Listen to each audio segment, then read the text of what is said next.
दोस्तों वैसे तो दुनिया की ज्यादातर बड़ी खोजों के बारे में वैज्ञानिकों को बहुत सी जानकारी होती है, लेकिन कभी कभी कुछ सबसे बड़ी और शानदार खोजें भी वैज्ञानिकों के लिए एक मुश्किल का सबब बन जाती हैं, क्योंकि उनका रहस्य इतना पेचीदा होता है कि वैज्ञानिक भी उनके बारे में समझा नहीं पाते। तो चलिए जानते हैं कुछ ऐसी ही सबसे शानदार खोजों के बारे में जिनको लेकर वैज्ञानिकों के पास भी कोई जवाब नहीं। आइए शुरू करते हैं इस मजेदार वीडियो को। दोस्तों पहली चीज जिसके बारे में हम आपको बताने वाले हैं वो यूरोप में किसी एक जगह स्थित नहीं है, बल्कि पूरे कॉन्टिनेंट पर फैली हुई है, जिसके बारे में साइंटिस्ट आज तक पता नहीं कर पाए हैं कि वो नेचुरल है या इंसानों के द्वारा बनाया गया है। इसे सबसे पहले जॉन विलियम्स ने साल 1777 में खोजा था और इसे देख वो अमेज रह गए थे, क्योंकि ये असल में है ही इतना अमेजिंग। आपको बता दें कि वो चीज कुछ और नहीं बल्कि यूरोप में 700 बीसी से 300 बीसी में पहाड़ों के टॉप पर बनाई गई पत्थरों की दीवारों की सीरीज है। अगर अब भी आप इसे साधारण डिस्कवरी मान रहे हैं तो आपको जान लेना चाहिए कि ये साधारण डिस्कवरी नहीं है, क्योंकि इसकी दीवारों में कई जगह फ्यूज्ड ग्लास भी नजर आते हैं। और तो और आप उस फ्यूज्ड ग्लास के एयर बबल्स स्वयं अपनी आंखों से आज भी देख सकते हैं, जो इस बात को साबित करता है कि प्राचीन समय में यूरोप में हाई टेम्परेचर के साथ पत्थर और ग्लास को चिपकाया जाता था। दोस्तों जिस तरह यूरोप के ऊंचे पहाड़ों में आर्कियोलॉजिस्ट ने फ्यूज्ड रॉक्स और ग्लासेस को खोजा है, ठीक उसी तरह आर्कियोलॉजिस्ट ने कई सारे हिल टॉप्स पर अजीब तरह के गेटवेज भी खोजे हैं, जो असल में कोई गेटवे नहीं होते, बस उनका आकार एक गेटवे की तरह होता है। और उन्हीं में से एक है एरविक्स गेट। इस गेट के बारे में जियोलॉजिस्ट का मानना है कि ये गेटवे नेचुरल तरीके से बना हुआ है, लेकिन इसके शार्प कॉर्नर्स और इसकी बनावट के कारण लोग इसके ऊपर विश्वास नहीं करते कि ये एक नेचुरल बनावट है। इसके साथ ही बहुत से लोग इसके बारे में अलग अलग विचार रखते हैं, जिसमें से कुछ लोगों का मानना है कि ये अंडरवर्ल्ड का एक पोर्टल है, जहां से यम के सैनिक हमारी दुनिया पर आते हैं और आत्माओं को साथ लेकर चले जाते हैं। दोस्तों ये बात साइंटिस्ट को कई सदियों से परेशान करती आ रही है, जिस कारण से ये एक रहस्य बनी हुई है। वैसे अगर रहस्य की बात कर ही रहे हैं तो मेक्सिको में प्री कोलंबियन समय की बात करना भी गलत नहीं है, क्योंकि इसके बारे में कोई भी इंसान आज तक खास जानकारी नहीं जुटा पाया है। दरअसल आपको बता दें कि प्री कोलंबियन समय में वहां मेसो अमेरिकन इंडियंस रहा करते थे, जो कि एक सिविलाइजेशन था, और ये सिविलाइजेशन ऑब्सीडियन पर ऐसे ऐसे स्ट्रक्चर कार्व करता था जिन्हें आज के समय मॉडर्न टेक्नोलॉजी के साथ कार्व कर पाना कोई आसान काम नहीं है। दोस्तों जिसे नहीं पता उसे बता दें कि ऑब्सीडियन एक तरह का वोल्केनिक ग्लास है, जिससे स्ट्रक्चर्स को बनाना कोई आसान काम नहीं है, लेकिन मेक्सिको के प्राचीन समय के लोगों को इससे स्ट्रक्चर बनाने में कोई भी परेशानी नहीं होती थी। अब आप जरा इस ऑर्नेट मंकी स्कल्पचर को ही देख लीजिए, जो इनकी कला का एक शानदार प्रदर्शन है। इसके साथ ही वहां से कई और ऐसे प्राचीन आर्टिफैक्ट्स मिले हैं जो एक रहस्य के घेरे में हैं। इसके बाद आप जरा इस क्ले टैबलेट को देखिए, जो सालों से रिसर्चर्स के लिए एक मिस्ट्री बना हुआ है। दरअसल इसे यूनाइटेड स्टेट्स ऑफ अमेरिका के एक सी के कोस्ट से खोजा गया था, जिस पर कुछ अजीब तरह के इंस्क्रिप्शन के साथ साथ एक बड़ा सा क्रीचर भी बना हुआ है, जो बिल्कुल टुलहू की तरह नजर आ रहा है। आपको बता दें कि टुलहू 1928 में लॉन्च हुई एक किताब लवक्राफ्ट स्टोरी में एक माइथोलॉजी कैरेक्टर के रूप में दिखाया गया था, और इसके बारे में एक्सपर्ट्स का मानना है कि टुलहू की पूजा करने वाले कई सारे प्राचीन लोगों के द्वारा इसे बनाया गया था, जो टुलहू को डेडिकेटेड है, और इसे उन्होंने कोस्टलाइन पर दफन कर दिया। लेकिन इस सिविलाइजेशन के बारे में आज तक किसी को कोई जानकारी नहीं है। दोस्तों आपने कभी न कभी जायंट ऑफ मॉन्ट प्रामा का नाम तो सुना ही होगा, जो कि विशाल स्कल्पचर्स है, लेकिन आज तक इनके बनाने का पीछे का कारण किसी को नहीं पता। दरअसल ऐसा इसलिए क्योंकि इन 8 फीट स्कल्पचर्स के पीछे कई सारी थ्योरीज हैं। आपको जानकारी दे दें कि इनके बारे में आर्कियोलॉजिस्ट का मानना है कि इसे न्यूरागिक सिविलाइजेशन के द्वारा बनाया गया था, जो 1800 से 240 बीसी तक सार्डिनिया में राज कर चुके हैं। लेकिन जब रोमन एम्पायर के द्वारा उनकी जमीन हड़प ली गई थी, और जैसे ही उन्हें इस बात की आशंका हुई कि अब उनका साम्राज्य खतरे में है, वैसे ही उन्होंने अपने रिटन रिकॉर्ड लिखे, जिस कारण उनका थोड़ा बहुत रिकॉर्ड आज भी मौजूद है। और इसी के साथ उन्होंने अपने आर्टवर्क को भी बढ़ावा दिया, और उसी आर्टवर्क के सबसे अच्छे उदाहरण वो स्कल्पचर्स हैं। लेकिन ये थ्योरी कितनी सही और कितनी झूठ है, ये किसी को नहीं पता। Number 10, rare Roman sarcophagus. दोस्तों वैसे देखा जाए तो ज्यादातर सार्कोफेगस रिसर्चर्स को या तो जमीन के अंदर दफन या फिर किसी टूम में मिलते हैं, लेकिन जरा सोचिए, सार्कोफेगस जैसी चीज अगर किसी को समुद्र में डाइव करते हुए मिल जाए तो वो पल कितना शॉकिंग होगा। बहरहाल ऐसा ही एक इंसिडेंट हुआ टर्की के हैकन गुलेक नाम के एक सी डाइवर के साथ, क्योंकि 2012 में जब डाइविंग टीचर हैकन ने सी में डाइव लगाई तो उन्हें वहां पर उनकी मुलाकात तैरते ताबूत से हो गई। उन्होंने उसी इस ताबूत की कुछ पिक्चर्स को निकाला और एलानिया म्यूजियम से बातचीत की। म्यूजियम वाले देखते ही समझ गए कि ये सार्कोफेगस काफी पुराना और प्रेशियस है। इतना समझ जाने के बाद उन्होंने तुरंत ही इस सार्कोफेगस को पानी से निकलवाया और उस पर रिसर्च चालू कर दी। इस रिसर्च में पता चला कि यह ताबूत रोमन एरा का है, जिसे लगभग 2nd या 3rd सेंचुरी बीसी के अराउंड बनाया गया था, जिस पर रोमन गॉड्स की पेंटिंग कार्व्ड है। हालांकि ये ताबूत वहां कहां से और कैसे आया, इसको लेकर अभी तक किसी के भी पास कोई जवाब नहीं है, लेकिन ये ताबूत आज भी इटली के एलानिया म्यूजियम की शोभा बढ़ा रहा है। Ancient Carthaginian गैलीज। पुराने जमाने में जब देशों के बीच जंग हुआ करती थी तो उसमें शिप्स का बहुत बड़ा रोल होता था, क्योंकि शिप से आर्मी को एक जगह से दूसरी जगह तक डिप्लॉय करने में काफी आसानी होती थी, और साथ ही शिप्स दुश्मन देशों के जहाजों को भी नुकसान पहुंचाते थे, जिससे डबल फायदा होता था। खैर, इतिहास के पन्नों में शिप्स के मामले में एक ऐसी ही बैटल हुई 10 मार्च 241 बीसी में, जब रोमन्स ने एंशिएंट सिटी कार्थेज के कई शिप्स को सिसिली के नॉर्थ वेस्टर्न कोस्ट पर तबाह कर दिया था। दोस्तों, इस बैटल में रोमन्स ने कार्थेज के कई शिप्स को पानी में डुबा दिया था, लेकिन पानी में डूबे इन शिप्स ने सालों बाद एक ऐसा रहस्य सभी के सामने लाया जिस पर आज भी रिसर्च चल रही है। हुआ यूं कि इन शिप्स पर लगे ब्रॉन्ज के रैम्प्स जो शिप्स के साथ डूब गए थे, वो करीब 2000 साल तक वहां पड़े रहे, लेकिन जब एक्सपर्ट्स को इस मेटल डिपो का पता चला और उन्होंने इसको बाहर निकलवाया और यहाँ दफन रहस्यों से पर्दा उठाया, तो उनके सामने सबसे बड़ा सवाल ये था कि आखिर 100 भी ज्यादा मरीन स्पीशीज ने इन ह्यूमन मेड रैम्प्स पर अपना घर कैसे बना लिया।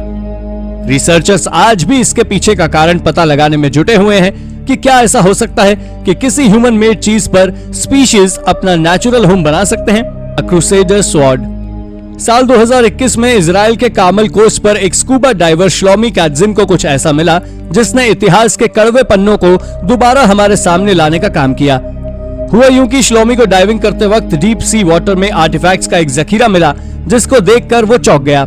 यहाँ मिली सुंदर सुंदर चीजों को देखकर वो काफी खुश भी हुआ। उसने पानी से बाहर निकलते ही सबसे पहले अथॉरिटीज को इस बारे में बताया, जिससे उन आर्टिफैक्ट्स को वहां से निकलवाकर सही ढंग से केयर करवाई जा सके। इस बात की खबर लगते ही अथॉरिटीज ने इन आर्टिफैक्ट्स को निकलवाया, जिसमें एक स्वॉर्ड, एंकल और दूसरे कई अन्य पॉटरी शामिल थे। लेकिन जब इनके ऊपर रिसर्च हुई तो एक ऐसा सच सामने आया जिसे लोग याद भी करना नहीं चाहते। जी हाँ दोस्तों, इन आर्टिफैक्ट्स के साथ जो तलवार मिली थी वो क्रूसेडर्स पीरियड की थी, जिन्होंने 1095 से लेकर 1291 तक पूरे इजराइल में कोहराम मचा रखा था। वहीं जो एंकल यहाँ मिले, उनकी एज लगभग 4000 साल पहले की निकलकर सामने आई। फिलहाल इन सभी आर्टिफैक्ट्स को अथॉरिटीज ने संभाल कर अपने पास रख लिया है और जल्द ही ये पब्लिक विजिट के लिए खोल दी जाएंगी। The egg Cliff. दोस्तों, चीन के गीजू प्रोविंस के एक छोटे से गांव में एक क्लिफ मौजूद है जिसमें अंडे रखे हुए हैं। दरअसल ये कोई असली अंडे नहीं है, पर इस क्लिफ पर गोल पत्थरों को कुछ इस तरह से कार्व किया गया है कि वो देखने में बिल्कुल डायनासोर के अंडे की तरह नजर आते हैं।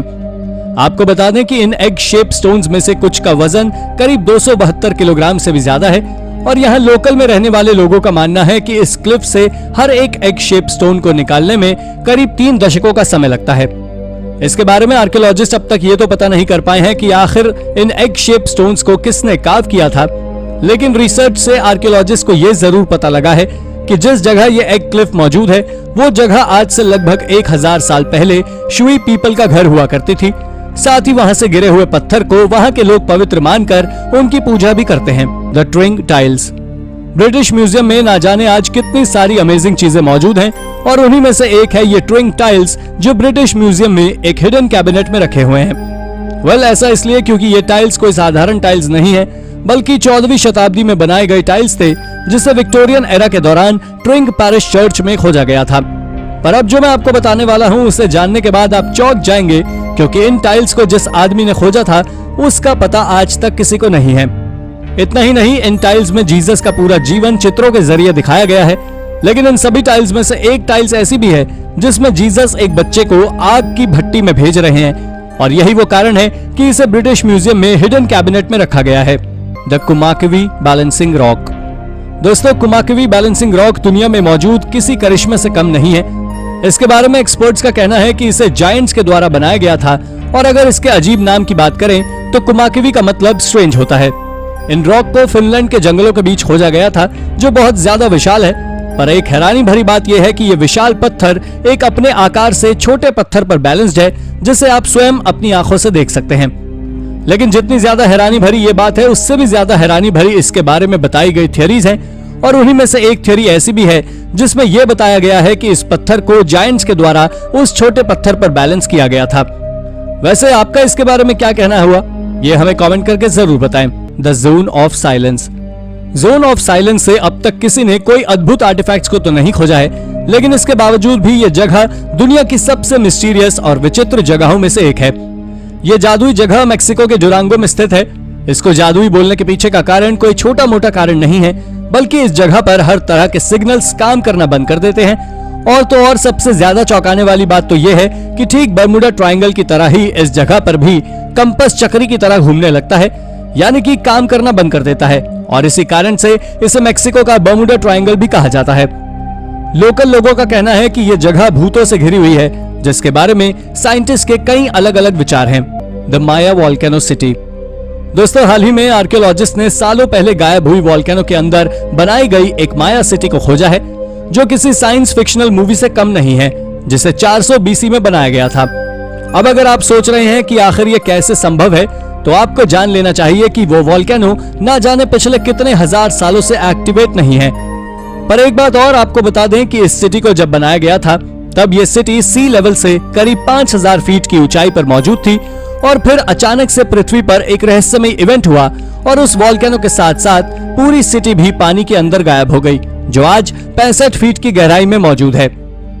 मेक्सिको के नेशनल इंस्टीट्यूट ऑफ एंथ्रोपोलॉजी के अनुसार ऐसा कोई इवेंट पृथ्वी पर जरूर हुआ है जो चौंका देने वाला है, जिसके बारे में किसी को कोई जानकारी नहीं है। The anti gravity stone pillar. यह एंटी ग्रेविटी पिलर कहीं और नहीं बल्कि हमारे भारत के कर्नाटका राज्य में स्थित है। कर्नाटका दुनिया में मौजूद दूसरी ऐसी जगह है जहां सबसे ज्यादा प्राचीन काल की चीजें मौजूद हैं, जिसमें हजारों हिंदू मंदिर, स्कल्पचर्स और कार्व्ड किए गए ऑर्नेट पिलर्स भी शामिल हैं। और ये पिलर भी कर्नाटका के विजय अनारायणा टेम्पल में मौजूद है, जिसे 117 AD में वहां के राजा के आदेश पर बनवाया गया था। ये मंदिर भगवान विष्णु को डेडिकेटेड है। लेकिन अब वही पिलर की बात करें तो ये पिलर करीब 42 फीट ऊंचा है, जिसे सोप स्टोन की पर कार्व किया गया था। साथ ही ये बात आपको और ज्यादा हैरान कर देगी कि इस पिलर का कोई बेस मौजूद नहीं है, बल्कि इसे एक छोटे से स्टार शेप के प्लेटफॉर्म पर कार्व किया गया था, जिसमें किसी तरह का कोई सपोर्ट नहीं है। ये वाकई गजब है। The white pyramid.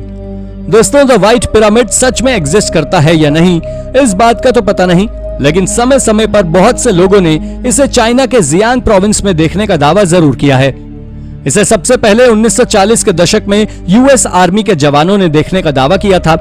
उन्होंने बताया था कि यह पिरामिड करीब 1000 फीट ऊंचा है, जो इस बात को साबित करता है कि यह सच में एग्जिस्ट करता है। तो फिर यह व्हाइट पिरामिड दुनिया का सबसे बड़ा पिरामिड है।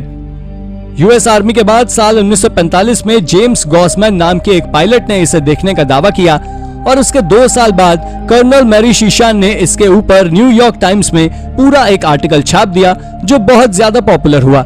लेकिन अगर वो पिरामिड कई लोगों को दिखा है तो वो गया कहां, इसका पता किसी को नहीं है। King John's lost treasure. एक मेटल डिटेक्टरिस्ट रेमंड कोसाशुक ने इस खोज को अंजाम दिया था, जिसने इंग्लैंड के पुराने गांव में एक ट्रेजर को खोजा था। दरअसल उसके उस ट्रेजर में कुछ खास महंगे आर्टिफैक्ट्स तो नहीं थे, लेकिन हाँ, मिडिवल एज यानी कि आज से करीब 800 साल पुराने समय के कई सारे आर्टिफैक्ट्स थे। शायद ही आपको मालूम हो कि उसने अब तक उस खजाने का पता किसी को नहीं बताया है, क्योंकि उसका ऐसा करने का कारण ये है कि उसका मानना है किंग जॉन्स का खोया हुआ खजाना है, जिसको लेकर वो यात्रा कर निकले थे। पर एक एक्सीडेंट के चलते उनका खजाना वहीं किसी नदी में गिर गया और वो आज तक खोया हुआ है। आपको जान लेना चाहिए कि उसका मानना ऐसा भी है कि अभी उसे और भी खजाना मिल सकता है। ये उसे खजाना मिलता है तो ये वाकई अमेजिंग डिस्कवरी होगी। Mystery altar in the church of the holy sepulchre. दोस्तों, यरूशलेम भी इतिहास की सबसे महत्वपूर्ण जगहों में से एक है और वहां एक ऐसा चर्च मौजूद है जिसकी दीवारों पर छोटे छोटे कई सारे क्रॉस साइन को प्राचीन समय में कार्व किया गया था। इसी के चलते इसे दुनिया का सबसे पवित्र चर्च माना जाता है और उस चर्च का नाम है the church of Holi sepulchre. दोस्तों, ये चर्च ठीक उसी स्थान पर बना है जहां जीसस को रोमन एम्पायर के दौरान सजा दी गई थी और इसे 4th सेंचुरी में बनाया गया था। आपको जान लेना चाहिए कि इस चर्च पर जितने भी क्रॉस मौजूद हैं, वो एक स्टोन मेजॉन के द्वारा बनाए गए थे, क्योंकि इन क्रॉसेस की लेंथ बिल्कुल एक समान है। लेकिन आखिर इन क्रॉस को वहां क्यों कार्व किया गया, ये बात आज तक एक मिस्ट्री है। द रॉयस्टन केव।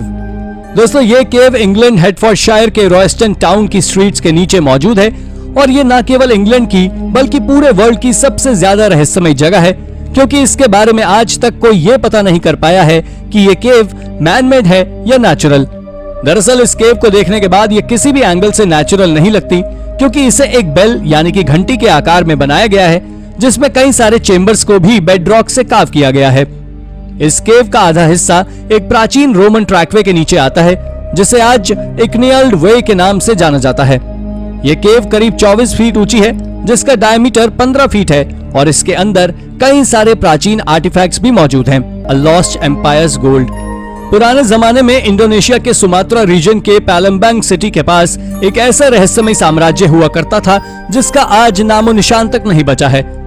दोस्तों इस साम्राज्य को सर विजय किंगडम के नाम से जाना जाता था, जिसके बारे में ऐसा कहा जाता है कि यह अपने जमाने की सबसे प्रॉस्पेरस और रिच किंगडम्स में से एक था, जिसके अपने पड़ोसी राज्य जैसे भी भारत चीन से काफी अच्छे संबंध थे। इस किंगडम के बारे में उस जमाने के ट्रैवलर्स ने अपनी किताबों में लिखा है कि यह किंगडम गोल्ड से भरा हुआ था, लेकिन ये सब किंगडम कोलैप्स होने के बाद कहां गए ये किसी को नहीं पता। लेकिन जब यहाँ के लोगों ने म्यूसी नदी के अंदर इस किंगडम के खजाने की खोज की तो उन्हें वहां बहुत सी चीजें मिली, जैसे कि हार, रिंग्स, भगवान बुद्ध की मूर्तियां आदि। 2011 में इंडोनेशियन अथॉरिटीज ने भी खजाने को ढूंढने के लिए अपने सर्च अभियान चलाए, लेकिन उन्हें अभी तक बड़ा खजाना मिलने में तो सफलता नहीं मिली। लेकिन उन्हें उम्मीद है कि जैसे जैसे टाइम आगे बढ़ता जाएगा उन्हें अपने मिशन में सफलता जरूर मिलेगी। Stone of Thonis Heracleion. दोस्तों आपको जानकर शौक लगेगा कि इजिप्ट के नॉर्दर्न कोस्ट के अबू क्वेर बे में आर्कियोलॉजिस्ट को 4th सेंचुरी बीसी का एक बहुत बड़ा स्टोन मिला है। दरअसल लगभग 440 बीसी में एक ग्रीक राइटर हेरोडोटस ने इस कोस्टल सिटी हेरक्लियन के बारे में पहले भी डिस्क्राइब किया था। अभी हाल ही में फ्रेंच आर्कियोलॉजिस्ट फ्रैंक गॉडिडो और उनकी टीम ने इस अमेजिंग स्टोन को खोज निकाला है। और आपकी जानकारी के लिए बता दें कि इस स्टोन पर थॉनिस नाम के एक टाउन के बारे में डिस्क्राइब किया हुआ है। हालांकि पहले रिसर्चर्स को लगता था कि थॉनिस और हेरक्लियन दो अलग अलग जगहों के नाम हैं, लेकिन हायरोग्लिफिक्स ने यह साबित कर दिया कि ग्रीक के हेरक्लियन इस जगह को दो अलग अलग नाम से जानते थे, लेकिन ये दोनों जगह एक ही है, यानी एक जगह के दो अलग अलग नाम हैं। 2nd सेंचुरी बीसी के दौरान एक अर्थक्वेक में यह शहर पूरी तरह समुद्र में डूब गया था। वैसे दोस्तों सबसे खास बात तो यह है कि यहाँ 18 फुट लंबा और 6.6 टन वजनी एक रेड ग्रेनाइट स्टैचू भी मिला है, जिसे हार्पी के नाम से पुकारा जाता है। यह स्टैचू 4th सेंचुरी बीसी का है और यह अब तक का खोजा गया लार्जेस्ट हार्पी स्टैचू है। बैटल सी शील्ड। 1857 में कुछ वर्कर्स को लंदन की थेम्स रिवर में एक ब्रॉन्ज शील्ड मिली, जो एक बहुत ही सुंदर आर्ट को प्रस्तुत कर रही है। दरअसल हिस्टोरिकल चेल्सी ब्रिज के कंस्ट्रक्शन के समय काम कर रहे वर्कर्स को यह शील्ड मिली है, जो सेल्टिक लाटीन कल्चर का एक बहुत ही सुंदर नमूना है। वैसे इसके साथ साथ वहां रोमन और सेल्टिक वेपन्स के अलावा कुछ स्केलेटन्स भी मिले हैं। बता दें कि द म्यूजियम ऑफ लंदन के अनुसार ये शील्ड 350 से 50 बीसी के बीच की है, लेकिन कुछ एक्सपर्ट्स के मत अलग हैं और उनके अनुसार ये सब 1st सेंचुरी एडी के समय का है।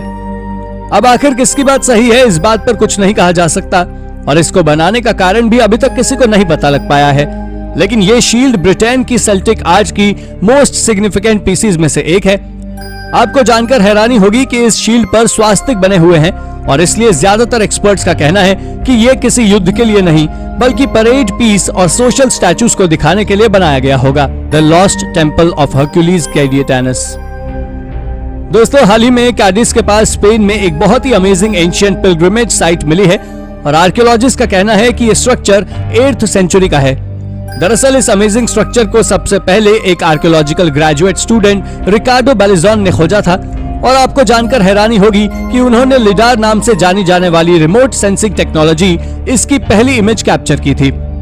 वैसे इस स्ट्रक्चर को the lost temple of Hercules Gaditanus के नाम से जाना जा रहा है और ये टेम्पल एक small channel the Cano de Sancti Petri से संबर्ज है। इस मंदिर की सबसे खास बात तो यह है कि यह 1000 फुट लंबा और 500 फुट चौड़ा है और इसे फिनिकेंस के द्वारा बनाया गया था। बता दें इस आर्कियोलॉजिकल साइट पर आपको जूलियस सीजर और हैनिबल के स्ट्रक्चर्स भी देखने को मिल जाएंगे। वैसे एक्सपर्ट्स अभी तक इस मिस्ट्री से पर्दा नहीं उठा पाए हैं कि आखिर इस शानदार स्ट्रक्चर को बनवाया किसने है और इसको बनवाने के पीछे का कारण क्या है। The port of Amathus. आज की सिप्रस सिटी के समुद्र में डूबा हुआ पोर्ट ऑफ एमेथस एक ऐसा ह्यूमन मेड पोर्ट था जिसे ट्रेड के पर्पस से 3rd और 4th सेंचुरी बीसी में बनाया जा रहा था। लेकिन अरब रेड से परेशान होकर यहाँ के लोगों ने इस पोर्ट का काम बंद कर दिया और उसे लावारिस छोड़ दिया। दोस्तों, इस पोर्ट के बारे में एक रोचक जानकारी ये है कि अगर ये पोर्ट कंप्लीट हो जाता तो ये उस पूरे इलाके का सबसे बड़ा पोर्ट होता जिसकी नींव 3 रेक्टेंगुलर पिलर्स के ऊपर बनने वाली थी। वैसे तो इस पोर्ट के बारे में लोगों को पहले से ही पता था, लेकिन साल 1980 में पहली बार इस पोर्ट के बारे में अथॉरिटीज ने सोचना शुरू किया और तब मालूम चला कि ये पोर्ट हाल में पानी से 13 फीट नीचे और वर्तमान में किनारे से 328 फीट की दूरी पर दबा हुआ है।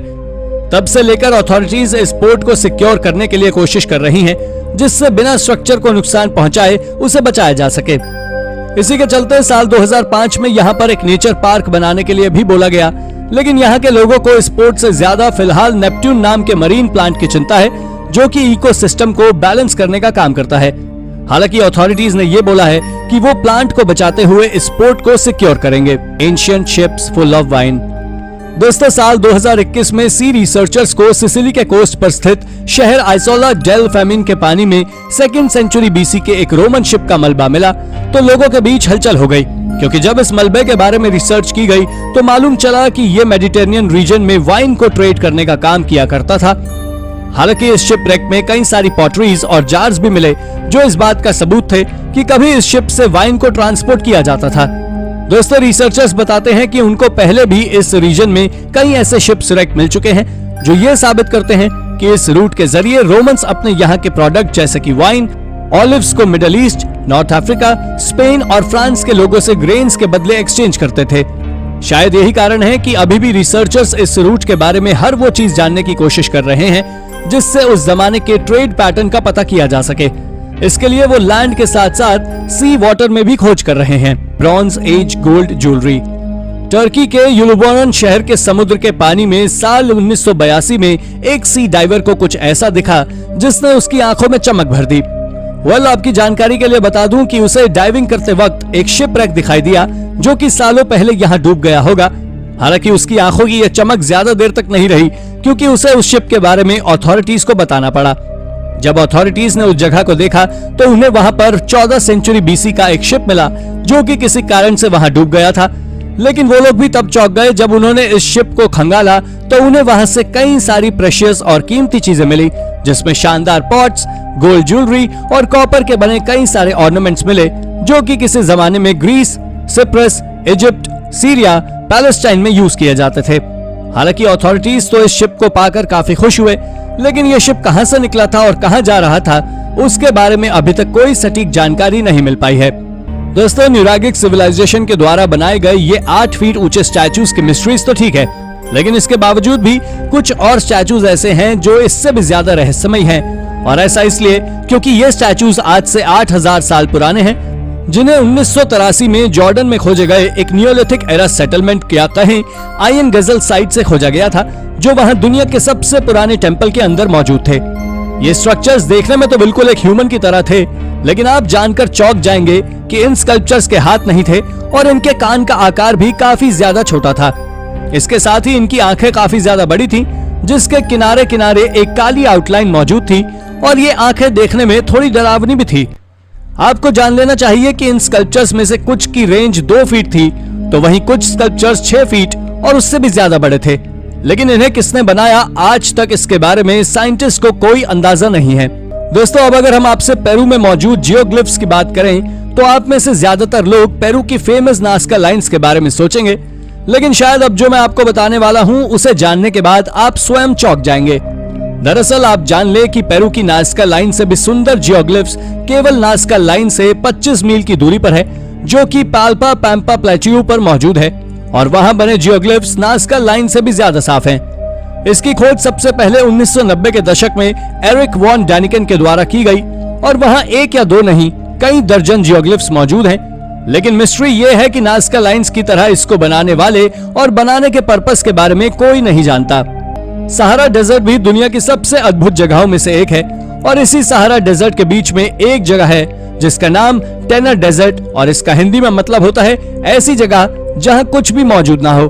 लेकिन इसके बावजूद भी वहां एक ऐसी जगह मौजूद है जो वाकई गजब है। दोस्तों, वो चीज कुछ और नहीं बल्कि दुनिया में खोजा गया अब तक का सबसे बड़ा एनिमल पेट्रोग्लिफ है, जो कि एक 18 फीट ऊंचे जिराफ का है। पर ये तो सिर्फ बड़ा है, लेकिन इसके साथ 800 और भी कार्विंग्स मौजूद हैं, जिसमें अलग अलग किस्म के जानवर बने हुए हैं। और उन जानवरों में शेर, ऊंट, भैंस और तो और ऑस्ट्रिचेस तक मौजूद थे। हालांकि उस जिराफ की कार्विंग में रस्सी के जैसा दिखने वाला लाइन मौजूद है, जो एक इंसान के हाथ में थी। तो क्या ये जिराफ के पालतू होने के संकेत देता है? आपका इस बारे में क्या कहना है, हमें कमेंट करके जरूर बताइए। दोस्तों, आप सभी ने the great pyramid of Giza के बारे में सुना ही होगा, जो बहुत विशाल है।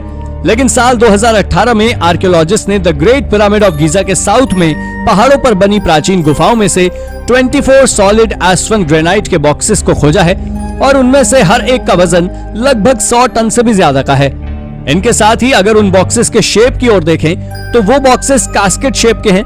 पर इससे भी ज्यादा हैरानी भरी बात यह है कि इनकी आउटर लेयर पूरी तरह काली है, जिसमें कई तरह की कार्विंग्स भी मौजूद हैं। और इस कार्विंग्स को समझ पाना कोई साधारण काम नहीं है, क्योंकि पहली बात तो ये एक मिस्टीरियस लैंग्वेज है जिसके बारे में कोई नहीं जानता, और वहीं दूसरी बात यह कि इसे सक्कारा के सेरेस्पियम डेजर्ट में खोजा था, जहां से मिली हर एक चीज रहस्य ही है। दोस्तों, ये एक प्राचीन केव है जो आज चाइना में स्थित है, जिसका नाम लोंग याओ केव है, जिसके बारे में आर्कियोलॉजिस्ट का मानना है कि इस केव को 2200 साल पहले बनाया गया था। यानी कि वहां मौजूद सबसे ताकतवर जिंग डायनेस्टी की शुरुआत से पहले ही इसको बनाकर तैयार किया जा चुका था। इस गुफा में हर एक चीज का एक रहस्य है। ऐसा इसलिए क्योंकि इसके लगभग हर कोने में या कहें हर दीवार पर रिटन इंस्क्रिप्शन मौजूद है, जो एक अजीब भाषा में लिखे हुए हैं, जिसका ना तो कोई हिस्टोरिकल रिकॉर्ड है और ना ही ये वहां मौजूद किसी भी प्राचीन भाषाओं से मिलती है। इसके साथ ही वहां बड़ी बड़ी सुंदर कार्विंग्स भी मौजूद हैं, जिसके बारे में आर्कियोलॉजिस्ट का अनुमान है कि वहां पर वर्कर्स ने कई दशकों तक काम किया है। पर आपको जान लेना चाहिए कि उस गुफा में मौजूद किसी भी रिटन इंस्क्रिप्शन को आज तक ट्रांसलेट नहीं किया जा सका है, जिस कारण ये एक रहस्य बना हुआ है। The city of the Anunnaki. हाल ही में आर्कियोलॉजिस्ट ने अफ्रीका में एक बहुत विशाल और प्राचीन शहर को खोजा है, जो आज से करीब 2 लाख साल से भी ज्यादा पुराना है। इसके बारे में लोगों का मानना है कि ये एक विशाल शहर एक समय पर अनुनाकी का घर रह चुका है, जो एक सेलेस्टियल गॉड थे और ये स्वर्ग से धरती पर रहने आते थे, और तो और इन्होंने ही इंसानों को जन्म दिया है। इसके साथ ही आपको बता दें कि मेसोपोटामियन पीपल आज भी इनकी पूजा करते हैं। लेकिन इनसे जुड़ी एक रहस्यमय बात यह है कि आखिर ये कहां गए, ये अब तक एक मिस्ट्री है। पर आज जब इस सिटी को 2 लाख साल के बाद खोजा गया है, तो ये खंडर के रूप में आज भी मौजूद है। ये सिटी पूरी दुनिया में अब तक खोजी गई एंशिएंट सिटीज में से सबसे प्राचीन सिटी है, जिसकी खोज वाकई गजब है। The Gajian blade. ये बात 50 साल पहले की है, जब चाइना की एक कब्र से एक प्राचीन तलवार को खोजा गया था। ये कोई साधारण तलवार नहीं थी, क्योंकि आज से करीब 2000 साल पुरानी है। पर हैरानी भरी बात तो ये है कि 2000 साल बाद भी इस तलवार से आज तक रस्ट यानी कि जंग के एविडेंस नहीं मिले हैं। ये देखने में जितनी ज्यादा सुंदर है, उतनी ही ज्यादा धारदार भी है। इसके ऊपर कई तरह के अजीब चित्र भी मौजूद हैं, और इसकी इस कार्विंग को देखते हुए इसे स्टेट ट्रेजर के रूप में घोषित कर दिया गया। और यह आज चाइना में उतनी ही ज्यादा फेमस है जितने कि किंग आर्थर। आर्कियोलॉजिस्ट ने इसे यूनान के खंडर का सर्वे करते हुए 1965 में खोजा था, जो एक समय पर चू स्टेट की कैपिटल भी रह चुकी है। उस जगह से इस तरह की तलवार की खोज सच में अमेजिंग है। लेकिन इसको बनाने का तरीका आज भी साइंटिस्ट को हैरान करे हुए है कि आखिर 2000 साल बाद भी इस लोहे की तलवार में जंग क्यों नहीं लगा। Anti gravity jars. आज से करीब 300 साल पहले हमारे भारत में कुछ मैजिकल या कहें एंटी ग्रेविटी जार्स को बनाया जाता था। दरअसल मैं ऐसा इसलिए बोल रहा हूँ क्योंकि इन जार्स में भरा हुआ पानी जार्स को उल्टा करने पर भी पानी बाहर नहीं आता था, जो वाकई माइंड ब्लोइंग है। वैसे इस तरह के जार्स का उपयोग 3 सदी पहले जादू दिखाने के रूप में किया जाता था, क्योंकि उस समय के लोगों को साइंस के बारे में कुछ खास ज्ञान नहीं था। पर इन जार्स को अगर आप देखना चाहते हैं तो इनमें से एक जार कांचीपुरम के म्यूजियम में रखा हुआ है, जो मिट्टी का बना हुआ जार है।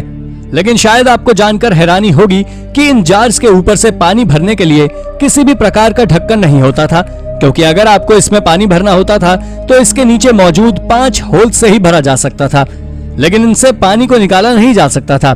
आपको बता दें कि 100 तरह के मैजिकल जार्स को उस समय बनाया जाता था, लेकिन आज केवल 12 जार्स ही बचे हुए हैं। The great mechanism.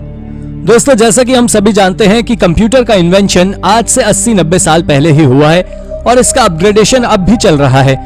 तो ऐसे में 2000 साल पुराना कंप्यूटर मिलना सभी को हैरानी में डाल सकता है। हालांकि जो कंप्यूटर ग्रीस में मिला है वो एक एनालॉग कंप्यूटर है जो हमारे सौर मंडल की सही स्थिति व गणना बताता है। जब रिसर्चर्स ने इस पे रिसर्च की तो उन्हें पता चला कि यह 2100 साल पुराना वो कंप्यूटर है, तो वैज्ञानिकों के होश उड़ गए। इसके करीब 100 सालों तक वैज्ञानिकों ने इस पे शोध जारी रखा, परंतु वो किसी नतीजे पर नहीं पहुंच पाए और पिछले 100 सालों से इसे ग्रीस के एंथस के एक नेशनल म्यूजियम में सजाकर रखा गया है। इसकी सबसे ज्यादा बड़ी हैरानी की बात तो ये है कि इससे सूर्य ग्रहण और चंद्र ग्रहण का भी एग्जैक्ट पता लगाया जाता है, वो भी एक्यूरेट डेट और टाइम के साथ। ये वाकई एक एंशिएंट टेक्नोलॉजी का एग्जाम्पल है। Martians in Japan. मार्स पर हुए उस इवेंट के बारे में तो आप सभी जानते होंगे, जहां से एक एस्टेरॉइड आकर हमारी पृथ्वी पर टकराया था और इंसानों का जन्म हुआ था। और जापान की कॉफून टूम्ब के बारे में आप में से ज्यादातर लोग जानते होंगे।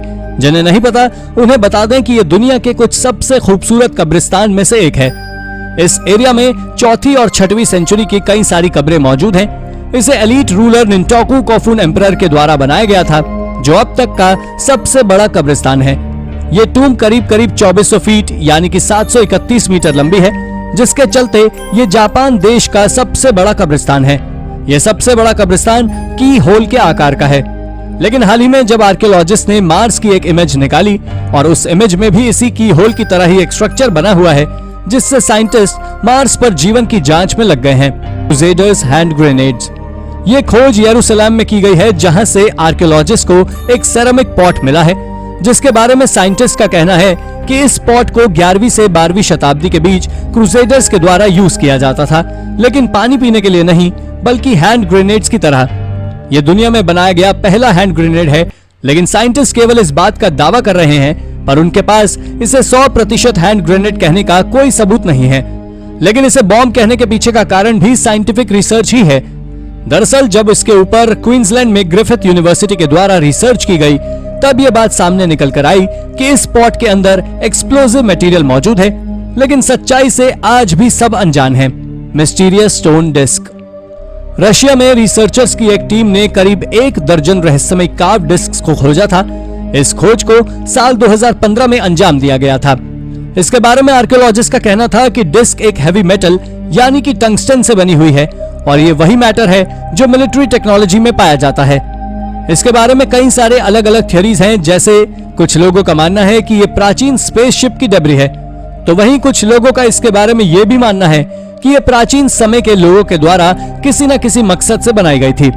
लेकिन मिस्ट्री ये नहीं, बल्कि मिस्ट्री तो ये है कि आखिर टंगस्टन जैसे मटेरियल से 12 एक ही आकार की सर्कुलर शेप डिस्क को प्राचीन समय में कैसे बनाया जा सकता है। ये वाकई अद्भुत है। Skin walker ranch. Skin walker ranch दुनिया की सबसे अजीब और रहस्यमय जगहों में से एक है। दरअसल बात कुछ ऐसी है कि इस जगह पर कई सारे यूएफओ को देखा जाता है और तो और 1960 से 1970 के दशक तक इस जगह पर सबसे ज्यादा यूएफओस को देखा गया था। इसके बाद 1980 के दशक में शांति के बाद 1990 में वहां से जानवरों के गायब होने की भी खबर आने लगी, जिसके बाद से कुछ लोग उसे एलियंस का घर तो वहीं कुछ लोग उस जगह को हॉन्टेड भी कहते हैं। उनका मानना है कि पैरानॉर्मल एक्टिविटीज ही वहां यूएफओस के दिखाई देने का कारण है। पर अगर वही साइंस की माने तो उनका मानना है कि इस जगह पर इलेक्ट्रोमैग्नेटिक फील्ड काफी ज्यादा है और इस पर उनकी रिसर्च जारी है। इसी कारण यह जगह रहस्यमय बनी हुई है। द हैंगिंग पिला। भारत में ऐसे कई रहस्यमय मंदिर हैं जिन्हें देखने के लिए लोग दूर दूर से आते हैं और ऐसा ही एक प्रसिद्ध मंदिर है लेपाक्षी मंदिर, जो अपने झूलते हुए खंबे के लिए जाना जाता है। आपको बता दें कि लेपाक्षी नाम के इस प्रसिद्ध मंदिर से जुड़ी दिलचस्प बात तो ये है कि इस मंदिर का एक खंबा हवा में झूलता है और इस रहस्य की गुत्थी को वैज्ञानिक भी आज तक समझ नहीं सके हैं। आपको जानकर शायद हैरानी होगी कि इस मंदिर में कुल 70 खंबे हैं, जिसमें से एक खंबा ऐसा है जो जमीन से बिल्कुल भी जुड़ा हुआ नहीं है, यानी कि यह खंबा हवा में ही लटका रहता है और यहाँ आने वाला हर व्यक्ति टेस्ट करने के लिए खंबे के नीचे कपड़ा डालकर जरूर देखता है। The Ica stones. दोस्तों, हाल ही में पेरू के एक डॉक्टर ने 1100 कार्विंग्स को खोजा है, जिनके बारे में कहा जा रहा है कि वो मॉडर्न टेक्नोलॉजी से बनाई गई हैं। लेकिन ऐसा कुछ नहीं है, ये कार्विंग्स प्राचीन समय की है, जिन्हें आइका स्टोन नाम दिया गया है। ये कार्विंग्स पत्थर पर एचिंग नाम की टेक्नोलॉजी के द्वारा बनाई गई थी। जिन्हें नहीं पता उन्हें बता दें कि एचिंग एक डिजाइनिंग टेक्निक है जिसमें किसी स्ट्रॉन्ग एसिड मेटल की सतह पर डिजाइन बनाने के लिए डाला जाता था, जिससे इस तरह की तमाम डिजाइनें बनाई जाती हैं। इन इनका स्टोन में डायनासोर के बारे में भी बताया गया है कि कई कार्विंग्स में तो ब्रेन ट्रांसप्लांट और ओपन हार्ट सर्जरी को भी समझाया गया है। यह अब तक की सबसे रहस्यमय डिस्कवरी है। तो दोस्तों, ये थी हमारी आज की वीडियो। अगर आपको वीडियो पसंद आई हो तो वीडियो को लाइक करें और हाँ, जाते जाते चैनल को सब्सक्राइब भी जरूर कर दीजिएगा। Thank you for watching.